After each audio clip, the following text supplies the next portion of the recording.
Viral di media sosial video aksi sejumlah petugas ekspedisi dan menjadi perbincangan publik. Dalam video yang beredar, terlihat sejumlah petugas melempar-lemparkan paket. Terlihat banyak barang yang berserakan di sebuah lantai. Kemudian petugas mengambil paket tersebut dan melemparkannya ke dalam mobil.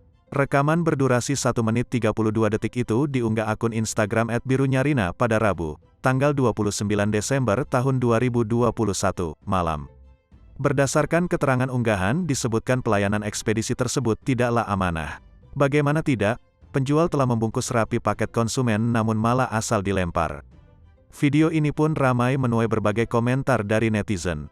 Tak sedikit netizen yang berkomentar kemungkinan paket barang yang dilemparkan telah disortir. Misalnya barang tersebut dikategorikan tidak mudah pecah.